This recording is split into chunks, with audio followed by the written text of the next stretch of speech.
It's honestly not an exaggeration to say that we witnessed one of the biggest tennis upsets of all time on Wednesday when 19-year-old wildcard Alexandra Eala toppled world number 2 Iga Swiatek 6-2, 7-5 in the Miami Open quarterfinals.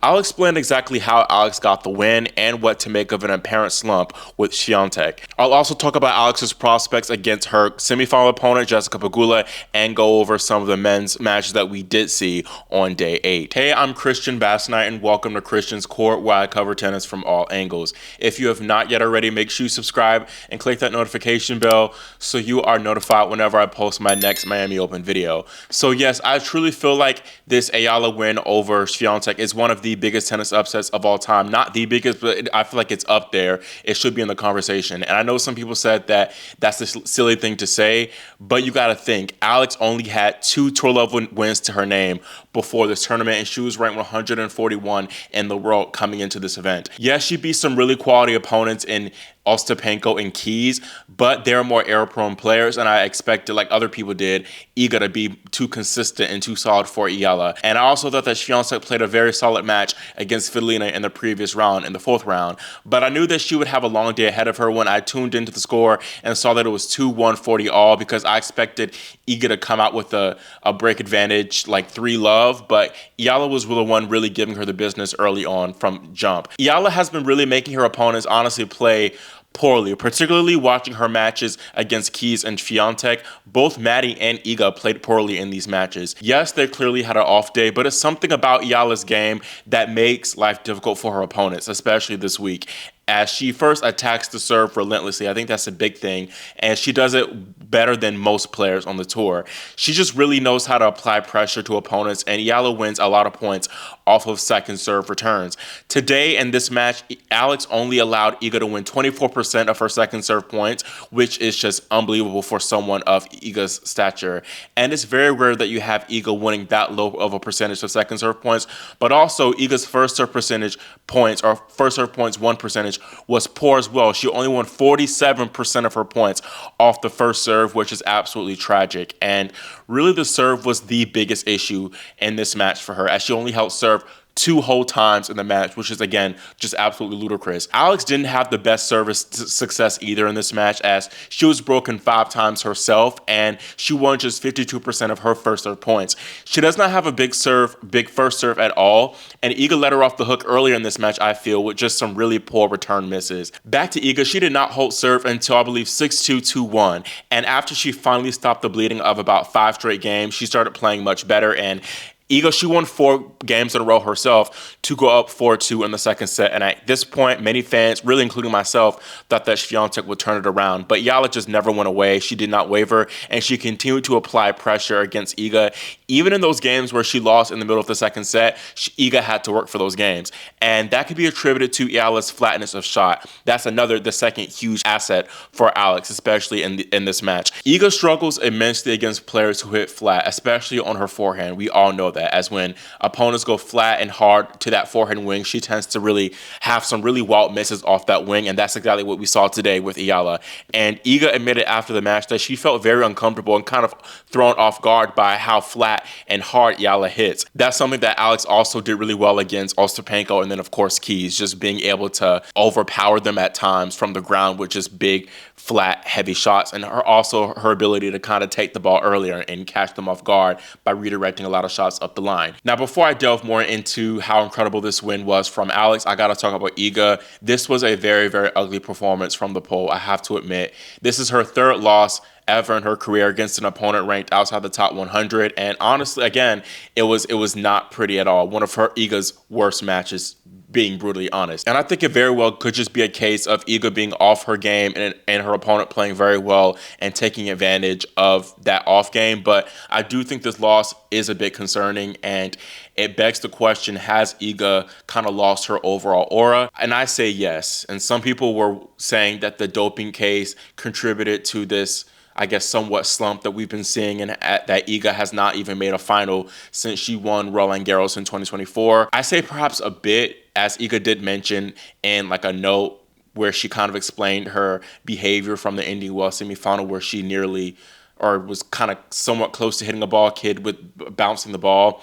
But I really think it's more so the Olympic semifinal loss to Qinwen Zhang, as she was the massive favorite in that match. It was Roland Garros, or it was played at the Roland Garros site where Iga rarely ever lost, and she lost. And that was definitely the hardest match or hardest loss of her career. Of course, that's going to mess you up. And Iga made it clear that she wanted to win the gold. It was probably one of her biggest, like probably the biggest dream of her entire career, honestly. And then compound that too with this Australian Open loss that she had at the start of the year, because she was playing very well in Melbourne up until the semifinal where she fumbled the match point against Keys. Again, Keys, she played well, of course, and she deserved that win. But Iga had really never suffered a loss, a big loss like that, where she came oh so close to the win and just fell short. That just really compounded it and really, I feel, took a lot of wind out of her sails and a lot of confidence from her. Those two losses combined are the biggest culprits, I believe, in Iga just not being able to bring her highest level in the latter stages of these tournaments. I think it's really a mental block that she's having now, and she's currently on the longest title drought of her career. And a few people pointed to Wim Fizette, Iga's coach that she hired after the U.S. Open, as, I guess, somewhat to blame. And Iga, she was kind of lashing out at Wim at times, as she did at Indian Wells and Doha, and I really think that Fizette might be on thin ice, to be honest. These results, Iga's not lifting the title, she's not even making the finals. It's just really not a good look for him. I don't think that Wim is an exceptional coach at all, to be honest. I know he's had a great pedigree of coaching really great players, but I just haven't been really wowed or impressed, especially with this latest stint with Iga. He kept saying to her during the match, activate your legs, repeatedly to Iga. But I feel like there were other productive things that he could have told his charge that could have maybe helped her turn this around. That being said, I do think this could be more of a mental issue with Iga, as she's, again, not as sharp as she once was when it comes to playing these latter stage matches of these big events. And people have criticized Daria Abramowitz, Iga's sports psychologist. I know there have been some rumblings about that relationship being a little bit, questionable. I really wouldn't be surprised if this was indeed the case of it being Iga needs to find a new mental coach. But again, I'm not really with them. We aren't really with them, so we don't know for sure. So I'll leave it at that. Should Iga fans be concerned about this result? Somewhat. I feel like this match showed that she is on a slump, mentally at least. I still think she has had solid results this year. Australian Open semifinals, United Cup finals, she played well out in Australia. But I think we just aren't used to her going so long without titles and at least making finals because of the past 3 seasons or so that she's had. It's been really great and dominant from her a lot of the times. But again, I think that she has lost her intimidation aura, and that helps other players because they come out on court believing that they have a chance at beating her. So it's harder for her too, because she isn't getting those free games that she might have once gotten due to her opponents having little to no belief that they could even beat her. It will be interesting to see if she still maintains that aura when we now transition to the dirt, as we know that she's been heads and shoulders above everyone else on the clay. It could be make or break for her, to be honest. She's defending a lot of points. She won Madrid, Rome, and Roland Garros, and there are going to be high expectations on her, especially with this title draw. A lot of eyes will be on her, so very intrigued to see how she does for the dirt. Now on to Eala. I said in my preview that this match would tell us whether she would be destined to be a great player, because this was going to be the biggest match of her career, and it was going to be a test. And if she did play or rise to the occasion on this big stage, then I think that she would be destined for a great career, and she passed this test with flying colors. I was absolutely stunned the entire time watching this match. Like, my jaw was on the floor repeatedly when I was watching. And again, great players rise their level higher when they face bigger opponents in bigger stages, and Alex definitely did that in this match. And it was by far the biggest match of her career, playing Iga, the world number 2, and Swiatek. She'd practiced with Iga 4 years ago here in Miami, and Iga also attended her graduation. And it was also the first time that Alex had played on a big stadium court like this, and she also had Uncle Tony in her box. But she played the best match of her career on the biggest stage of her career, which is just the mark of a champion. Just how she's handled this newfound pressure in a fearless manner like this is unbelievable, really. And I'm wondering really how good can she be? Honestly, I feel like it's a little bit too early to tell whether she can be like a true, Grand Slam winning champion. I think that she does have a very solid game, but it's not like she'd been trending up and building towards this. Alex, low key, this run came out of nowhere. Very little people expected this from her. Even probably Alex herself, she did not expect this. And it very well could be sort of a lightning in the bottom moment with her, like Lila Fernandez had at the 2021 U.S. Open. And there are some similarities between Alex and Lila's games. I think that a big thing for Eala, she needs to improve her serve big time. Martina Navratilova said it herself when calling the match that Eala can't be a true consistent top player with this kind of serve because it is weak. It's a weak serve, and Iga let her off the hook. I feel like people, once they get used to her game style, they're going to eat that serve up for lunch. She's got to do better with that. But focusing on the big accomplishment that this is for Eala is huge, as she now cracked the top 100 and she sits around 75 in the live rankings. It's not only huge for her, but also, of course, her country of the Philippines. We haven't had a player like this from the Philippines having this success in a minute, if not ever. So again, this is going to be so huge for it's bigger than Eala. It's huge for tennis because so many people, even in the comments of my videos, so many Filipino people in the comments just really bigging up Eala. It's so sweet and nice to see. I love it. Like, it's awesome, and I'm really happy for Alex, and this is one of the biggest moments that we've had of the year. It will go down as one of the biggest moments of 2025 season, so I love that we're witnessing this. Now, up next for Eala here in Miami is American Jessica Pegula. The world number 4 ended the run of Emma Raducanu, 6-4, 6-7, 6-2 to reach her third semifinal in the 305. Raducanu, I gotta commend her as she had a strong effort in pulling out that second set. She had a couple of set points at 5-2, but she wasn't able to convert, and then she struggled a lot physically. She sought medical attention at some point in the second set, but she is one of the biggest fighters that we have in the sport, and she did not give up. And just a great effort again for her to push this at least to 3 sets. I think this was a big stepping stone for Emma in her making her first WTA 1000 quarterfinal. I was very impressed by her wins over namely Navarro and, of course, Anisimova. And now this result brought her back inside the top 50. I'm hoping for Emma's sake that she keeps this coaching setup of Mark Pecci and another person in the box by the last name of Donahue, because I think it could be a recipe for big success for her. Also, of course, credit to the actual winner, Jessica Pegula, for raising her level another notch in that third set. Now, Eala is looking to earn 3 straight top 5 wins when she takes on Pegula, and honestly, I think she has a great shot really at doing so.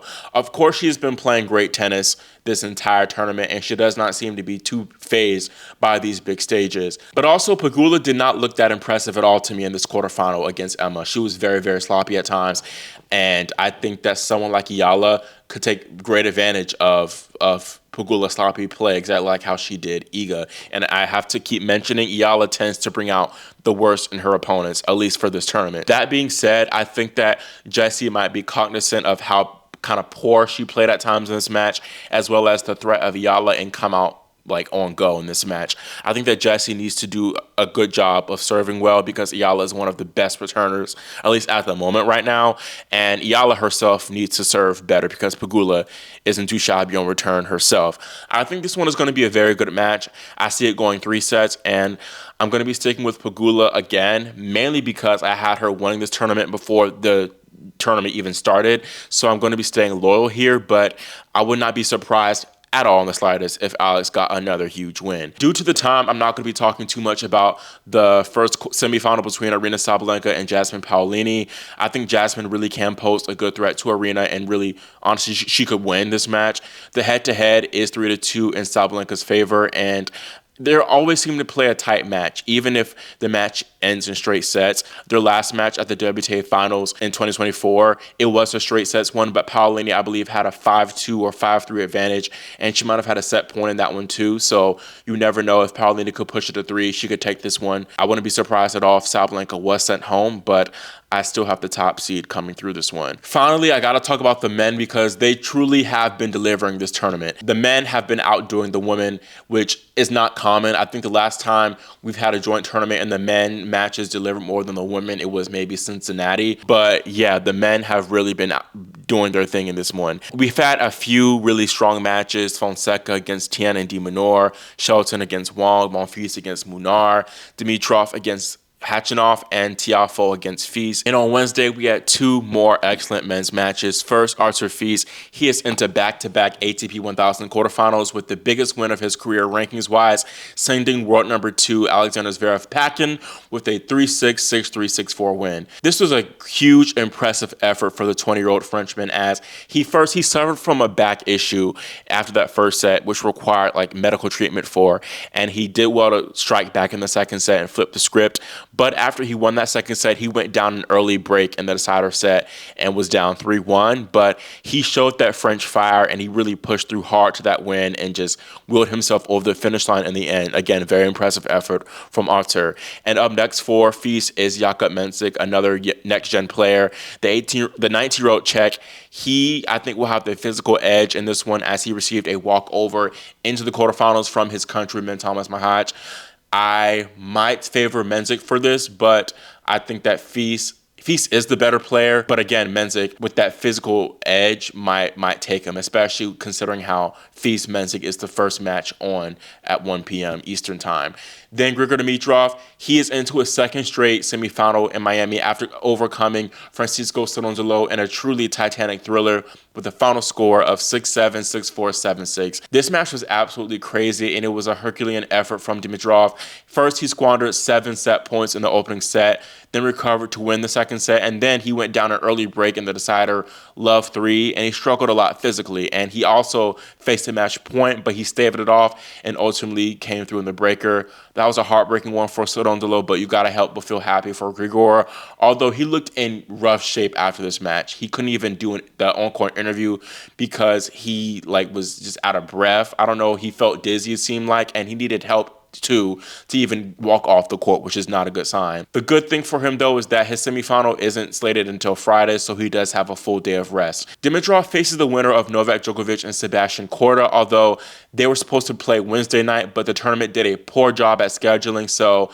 due to the rules of a match not being able to start after 11 p.m., they were forced to move it to Thursday around 5 o'clock. So for context, it rained at Miami on Tuesday, but only for 3 hours. But because of the delay, they had to push Zverev Fils to Wednesday, and that caused 5 matches to be played, or 5 matches to be scheduled on Hard Rock Stadium. And it was just a poor decision from the tournament. They should have put at least one of those matches slated for Wednesday on Grandstand, but it is what it is now. Now, that's all I have for this video. Let me know your thoughts on the huge Eala win. Do you think that it will go down as one of the biggest upsets in tennis history? Also, do you think that Alex will keep it going and beat Pegula to make the finals? And can Iga recover and still dominate the clay season like she has been the past few seasons? Again, make sure you subscribe and click the notification bell so you are notified whenever I post that next video. Thank you all so much for watching and for your support, and I'll see you all next time here on Christian's Court.